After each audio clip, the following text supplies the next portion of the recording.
Welcome to Reggie Sports Talk. I'm your host, RJ Kruger. On today's episode of Reggie Sports Talk, we are going to talk about the MLB season. And to do that, I had to get the best expert I could find.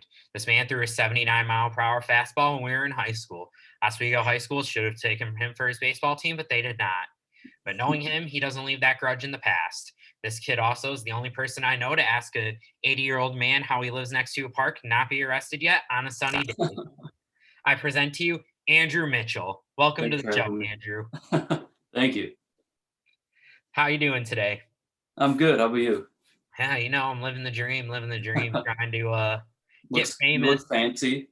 Yeah, gotta get that bread. Had that job interview. We'll see what happens. Cool. Well, all right. That went well. We'll see. So, what do you think of the 2020 MLB season before we move on to 2021? Honestly, I think for what it was, and given the circumstances and the positive COVID test from the players early on, I think overall it was pretty good. I think. It would have been nice to see fans in attendance, but I think it reflected what would have happened. In terms of like the postseason, I think it reflected pretty well of what would normally happen. I didn't really like the playoff structure too much, but still, not bad. I didn't really like the Astros getting in, and not because of the Astros, but because there were 2 games under 500. So I don't know. That's just my take. But overall, I think it was pretty well. Yeah, I really liked it. Also, like you said, a lot of hardship with COVID faced. They were able to overcome it and play what they considered a full season for that year, which is really good. I kind of like the shorter schedule. I think it made games fun and entertaining. In a 162 game season, you could lose 5-7 straight and doesn't really look bad. People aren't questioning anything about you. But in the 60 game season we had last year, a 5-game losing streak, and people are asking if you're pretenders instead of contenders. That happened with the White Sox in the beginning. They lost some games straight, then went on a really good run, then lost some games at the end. And I think just in a 60 game season, that really hurt you. If I were running the MLB, which I mean, anyone can run the MLB, we see their commissioner all the time. I think I would change the number of games to 90 games. Players been asking for shorter games. We see April is getting hard to start baseball in cities like Chicago or other just Midwest cities, Eastern cities. So maybe moving to 90 or 100 games instead of 162. So that keeps like the importance of games, but also doesn't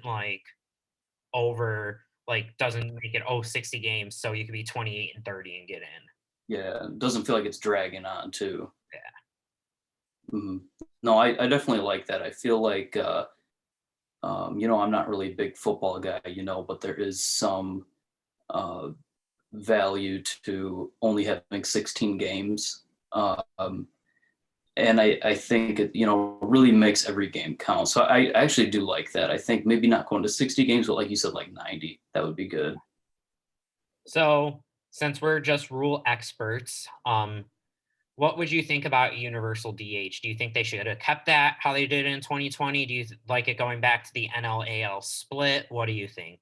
I think, a lot of people would disagree with me on this, but I think they should keep the split, honestly. I like the strategy behind having pitchers come up and, I maybe like when they come up like in the first time up to bat, there's not too much, but when you find like yourself later in games, I just really like the strategy behind like, should we pull this guy? Should we, who do we want to have pinch hit kind of deal? But that's just me. I don't think I'd be too disappointed if they made it universal DH though, but I'm kind of a fan of the split. I get it. I'm more on the side of a universal. The reason for that is I think the strategy is fun, but I also feel like it affects a lot of AL teams when they're going and playing in the NL. It's tough. They're not used to it all year, then all of a sudden it happens. I feel like it's easier to add a DH in than it is to make pitchers have to hit in every game. That's a whole different strategy, like you said. I like Mhm. it. I think when it comes to the playoffs, maybe that's when you make it like a universal rule. Um, Maybe in like the World Series, because I just think it's tough, like doing that switch every other game. That gives the NL team kind of an advantage, if you're asking me. Yeah, no, I agree. I definitely see both sides to it. And, like I said, I wouldn't be disappointed if they made it universal, which I think in the next few years it will be. Yeah. So who are your favorites this season? We started spring training, pitchers and catchers reported. Everyone else is starting to report this week. Who are your favorites in the AL, NL? Just who do you think is going to make a run this year? Well, I think you have, you know, the Dodgers every year the Dodgers. I think the Yankees are going to be another favorite. Um, I think, new teams, and it pains me to say because I'm a Tigers fan, but like the White Sox, I think that they could win the World Series. I really do. And I think that would be cool to see, honestly. I wouldn't be too mad at them winning, but yeah, I think the Dodgers, Yankees, and White Sox are definitely going to be my teams that I'm watching, aside from the Tigers, but that's a whole nother conversation. Yeah, I agree. You got teams like the Yankees that are strong. They've been strong for so long. They got players like Judge, Stanton, Volt, Sanchez, and pitchers like Chapman, Cole, and adding Kluber. They're a strong team. Dodgers won the World Series last year. Kershaw, Price, Muncy, Bellinger, Turner, Betts. Um, they added some great weapons like Bauer. That adding Bauer to that pitching staff is very dangerous. I really like that. Two young teams, like you mentioned, one of them already, the White Sox, were strong last year. Manager kind of kept them from doing a playoff run, couldn't manage his game to save his life. And I think as long as their new manager can stay off the drinking and driving and idiotic comments, they'll be okay. Yeah. They got a young core, Anderson, Madral, Makata, Jimenez, Roberts, Engel, and then you got Eaton coming back, Abreu, Grandal, and then yeah, they got some wild cards. Who knows how they're going to perform in Collins and Vaughn? And yeah, Mhm. I just really think with that team, you don't know what you're going to see, and I think that would be very interesting. I really think that they're going to take the division. Yeah, I think that the Twins are on a decline, and I think they're a good team, but they weren't really a team to play in the postseason, if that makes sense. And I think that showed past couple of years. But the White Sox, though, I think they have what it takes, and I was watching the games last year, and it's like every guy that steps up to the plate is just like dangerous. So yeah, it'll be fun to watch, definitely. yeah. If Madrigal was kind of the weakest link through the whole year, if Mhm. he can step up his hitting from what I saw, rookie last year, I understand, undersized guy, I understand, young. Mhm. If he can step up, they could be dangerous. They cut their other weakest links. We don't have Edwin Encarnacion anymore, which is good because we paid him so much money and he sucked. Yeah, well, he's just getting old. Yeah. Whatever Nomar Navarra, Mhm. whatever his name is, the outfielder the Tigers just signed that the Sox used to have. He was a bum too. Yeah, I think there's a lot of.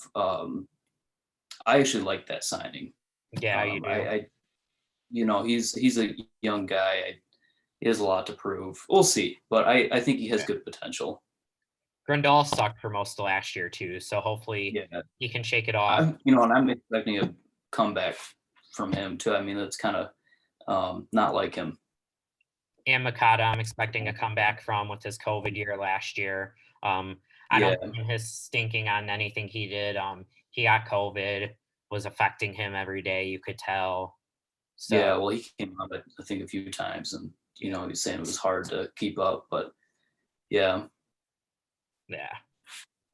So we talked about the White Sox offense. To me, they're the team that I think has the most, who can hit the most runs this year, because like we said, people like Abreu, Luis Roberts is really getting into stride. Tim Anderson out of nowhere a couple of years ago started hitting 20, 30 home runs a year.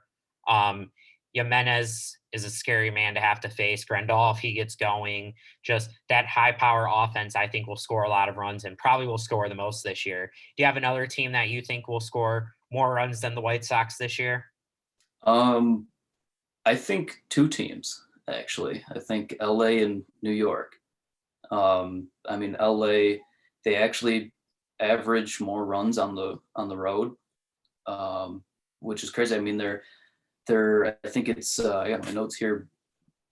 At home they averaged last year 5.66 and away 5.85, which is pretty good on both ends. But it being that they score better on the road, I honestly think that they're gonna do the same this year. The Yankees, I mean, they do a lot better at home, but with Judge, you know, um, looking like he's back in shape, and I think the Yankees overall are going to be a healthier team.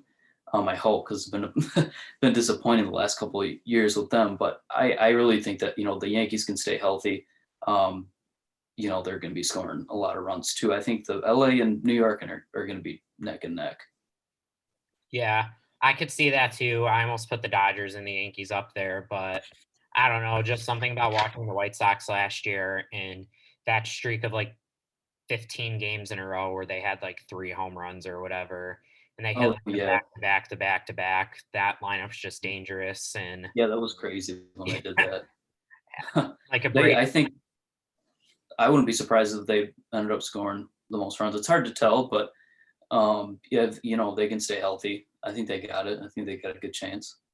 They had that one game or that series against the Cubs where every run they scored was on a home run. Yeah, yeah, they're gonna be like the new Yankees. Abreu had like a 4 or 5 bat streak where like he hit a home run or something like that. Mhm. Yeah, it's 4 in a crazy. row of his at bats, and it's just like, Yeah, okay, so this is what we're doing now. yeah. Well, plus it's a good ballpark, Yeah, hitter friendly. So yeah. yeah. So, um, another topic in the MLB has been pitching. In games have been getting higher scoring. What team do you think will have the best bullpen? And we can throw starting pitchers into the bullpen. We're not just talking like relieve, like everyone. Who do you think? Um, it's so hard to tell. I mean, and I keep going back to the Yankees or the Dodgers here, and I hate it, but I really do think that the Yankees, they got Chapman and Britton. I think whenever you add Chapman to your bullpen, you got a really solid bullpen, one of the best. Um, and I hate to say it too, but the Dodgers, I think they're going to be pretty good too. The only reason why I'm a little iffy on the Dodgers is because Jansen has been struggling, but they're pretty good. I think the White Sox too. I mean, they got a pretty add in, um, your new closer. That guy's awesome. So we'll see. But I honestly think Yankees probably gonna be my choice, my favorite at least in terms of bullpen. So I don't want to keep saying White Sox, but I have to say White Sox again. I mean, like you said, Liam Hendricks is our closer now. Mhm. Really great. Aaron Bummer shows really great flashes last year. He was battling some injuries. Hopefully he could stay healthy. He's a great seventh, eighth inning guy to get you to the closer. Pretty lights out pitcher. Garrett Crochet, straight off of being drafted last year, jumped straight into the bullpen and started throwing some great heat and just getting out there, not giving up a lot of runs. Evan Marshall, Cody Herrera, and Matt Foster also all pitched really great last year. Hopefully they can keep the stride of what they were doing. And I mean, you just look at the 7 starting pitchers the White Sox have that everyone's questioning. 2 of them are going to have to get moved to longer relief innings and outings. You got Lucas Giolito, Dallas Keuchel, and Lance Lynn, who are probably your top 3. Um, Yeah. I don't want to face those 3 in the same series. I don't. No, no. I mean, that was a really good pickup Yeah. for the White Sox with getting Lance Lynn. It's I think on paper they have a really strong bullpen, definitely top 5. Well, pitching in general, I but I think I just get nervous because just the history of the White Sox bullpen, and Hmm. it hasn't really been the greatest in recent years. But we'll see. I think on paper they got a pretty good one too. So I really want to see Dylan Cease in the 4th spot of mm, the pitching lineup. And then you got Rodon, Kopech, and Lopez fighting for the fifth, and then the other two will be just join that bullpen. And honestly, that's going to be a fun contest between the three of them. I mean, if Rodon gets it, he'll lose it in a day because he'll break his arm again, and then Kopech or Lopez will take it. But Yeah, and Cease, I think he's going to have a good year. I mean, I went to his major league debut that game, and he first pitch, it was just like crazy. I wasn't expecting it, but I think he's going to have a good year. I think he's really solid. yeah, hopefully, as a White Sox fan, I would love to see a World Series in Chicago. I think great pitching, great runs would do that for us. Yeah, it'd be interesting to see how many Cubs fans turn into White Sox fans. So looking at this whole MLB, who's your MVP for the year? Well, in the National League, I got Nolan Arenado.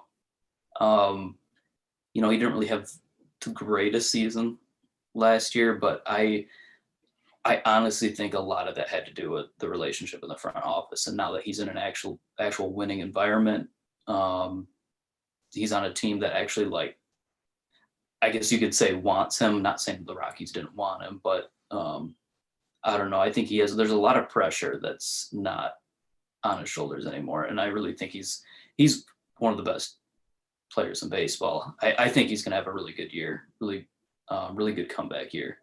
For the American League, Mike Trout, I think he said he had kind of an off year, and which is crazy to me how he thinks that was an off year. He still played really well.